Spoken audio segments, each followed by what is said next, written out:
കഴിഞ്ഞ ദിവസത്തെ കാറ്റിലും മഴയിലും തൊട്ടപ്പുറത്തെ വീട്ടിലെ അമ്മുമ്മയുടെ കപ്പയ്ക്ക മരം ഒടിഞ്ഞു വീണിട്ടുണ്ടായിരുന്നു. അങ്ങനെ 2-3 പച്ച കപ്പയ്ക്ക നമുക്കും കിട്ടിയേ. പണ്ട് എൻ്റെ അമ്മുമ്മ, അതായത് അച്ഛൻ്റെ അമ്മ, ഇത് തോരൻ വെക്കുവേ. നമ്മളിവിടെ കൂടുതലും പയറിട്ടിട്ട് ഉടച്ചു കറിയായിട്ടാണ് വെക്കുന്നത്. അപ്പോൾ തലേന്ന് തന്നെ അതിന് വേണ്ടിയിട്ടുള്ള പയർ ഞാൻ വെള്ളത്തിൽ കുതിരാനായിട്ട് ഇട്ടിട്ടുണ്ടേ. ഒരു ദിവസം രാവിലെ കാപ്പി കുടിച്ചു കഴിഞ്ഞാൽ ഉടനെ ഞാൻ ചെയ്യുന്നത് എൻ്റെ തുണി നനയ്ക്കലാണ്. അത് ചെയ്തു കഴിഞ്ഞാൽ പാതി ജോലി കഴിഞ്ഞതുപോലെയാണ്. നല്ല പച്ച കപ്പയ്ക്കായിരുന്നേ. അപ്പോൾ അത്യാവശ്യം നല്ല കറ കാണും. ആദ്യം ഞാനൊന്ന് തൊലിച്ചെത്തിയിട്ട് കഴുകിയിട്ട് വീണ്ടും അരിഞ്ഞിട്ട് ഒന്നുകൂടെ കഴുകിയിട്ടാണ് കറി വെച്ചത്. എൻ്റെ പാചകം ഒരു സൈഡിൽ നടക്കും, ഒരു സൈഡിൽ എൻ്റെ പാത്രം കഴുകൽ നടക്കുവേ. ഞാൻ എപ്പോഴും അങ്ങനെയാണ്. അതാകുമ്പോൾ നമ്മുടെ പണികൾ പെട്ടെന്ന് ഒതുങ്ങും. ഇല്ലെങ്കിൽ ലാസ്റ്റ് ആകുമ്പോഴേക്ക് മൊത്തത്തിൽ വട്ടാവും.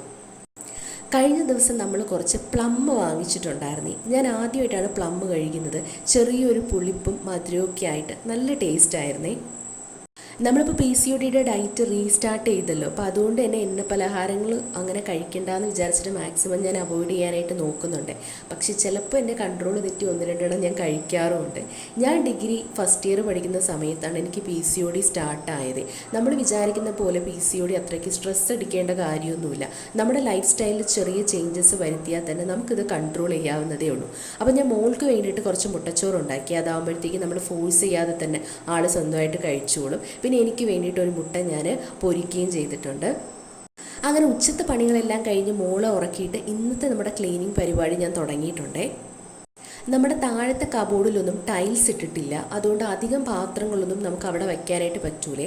കുറച്ച് പാത്രങ്ങൾ മാത്രമേ അവിടെയുള്ളൂ. അപ്പോൾ ഇന്ന് ഞാൻ അവിടെ കുറച്ച് വലയും കുറച്ച് പൊടിയൊക്കെ ഉള്ളതൊന്ന് തൂത്തിട്ട് അതിൻ്റെ അടിയിലോട്ട് ചാക്കിട്ടിട്ട് ഉള്ള നമ്മൾ അടുക്കി വെച്ച പാത്രങ്ങൾ ഒന്ന് കഴുകി അങ്ങോട്ട് ഒതുക്കി വെക്കലായിരുന്നു ഇന്നത്തെ എൻ്റെ ജോലി. കൂടെ തന്നെ പുറത്തുള്ള കബോർഡിൻ്റെ അഴുക്കുകളും കൂടെ ഒന്ന് തുടച്ചെടുത്തിട്ടുണ്ട്. നമ്മുടെ ഈ ക്ലീനിങ് തുടങ്ങിയതിന് ശേഷം ഒരു ദിവസം തുടങ്ങുന്നതും അവസാനിക്കുന്നതും എത്ര സ്പീഡിലാണെന്ന് എനിക്ക് തോന്നുന്നുണ്ട്. പെട്ടെന്നാണ് ദിവസങ്ങൾ പോകുന്നത്. 10 ദിവസം കൂടെ കഴിഞ്ഞാൽ കർക്കിടക വാവായി, 2 ആഴ്ചയും കൂടെ കഴിഞ്ഞാൽ ഓണമായി. എന്ത് സ്പീഡിലാണല്ലേ ഒരു വർഷം പോകുന്നത്. അപ്പോൾ ചാനൽ ഇഷ്ടപ്പെട്ടാൽ ഡു സബ്സ്ക്രൈബ്. അടുത്ത വീഡിയോ കാണാം. ടാറ്റാ.